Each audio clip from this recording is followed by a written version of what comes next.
بسم اللہ الرحمن الرحیم۔ السلام علیکم ورحمۃ اللہ وبرکاتہ۔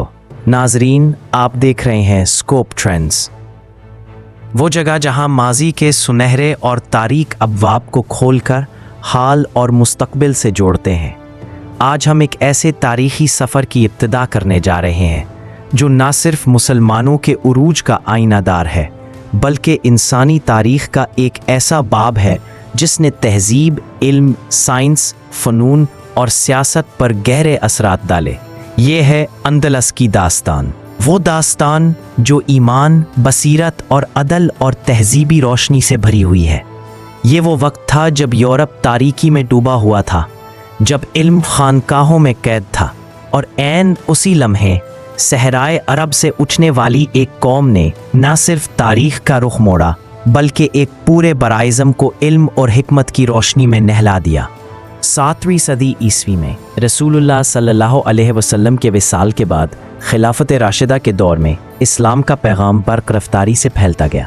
سون اپنے پر پھیلا لیے۔ یہ فتوحات صرف تلوار سے نہیں تھی بلکہ ایمان، انصاف اور نظم و ضبط سے تھی۔ اسلامی حکومت نے جہاں بھی قدم رکھا وہاں نیا معاشرتی نظام، عدل پر مبنی انتظامیہ اور علم و ہنر کو فروغ دینے والا ماحول پیدا کیا۔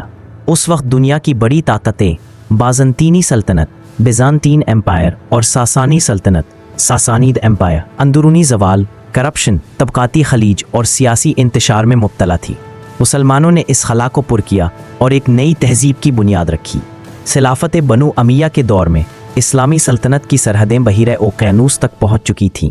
شمالی افریقہ میں مسلمانوں نے مضبوط فوجی اور انتظامی نظام قائم کر لیا تھا۔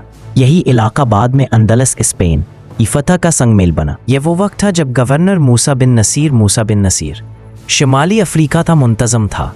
وہ ایک نہایت ذہین، عادل اور تجربہ کار رہنما تھا جس نے نہ صرف افریقہ میں اسلامی حکومت کو مضبوط کیا بلکہ بحری بیڑا اور سرحدی دفاع کو بھی منظم کیا۔ موسیٰ بن نصیر نے کئی قبائل کو اسلام سے روشناس کرایا اور انہیں ایک متحد قوت میں تبدیل کیا۔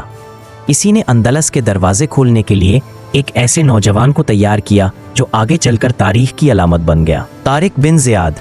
فتح سے قبل ہسپانیہ کی سیاسی اور سماجی صورتحال بکھری ہوئی تھی۔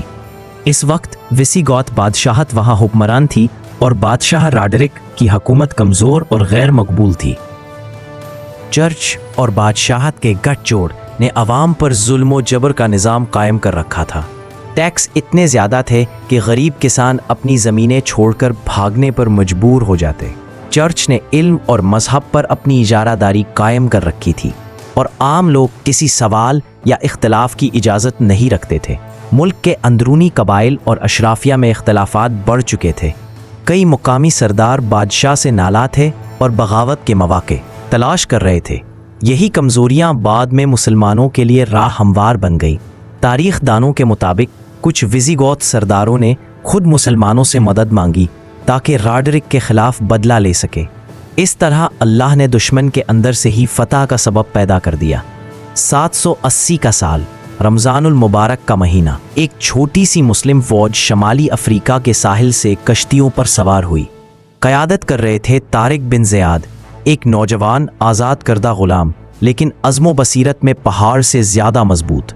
7000 کے قریب مجاہدین کے ساتھ وہ جبل الطارق کے مقام پر اترے جو آج بھی انہی کے نام سے مشہور ہے، جبرالٹر یعنی طارق کا پہاڑ۔ یہاں پہنچ کر طارق بن زیاد نے ایک غیر معمولی قدم اٹھایا۔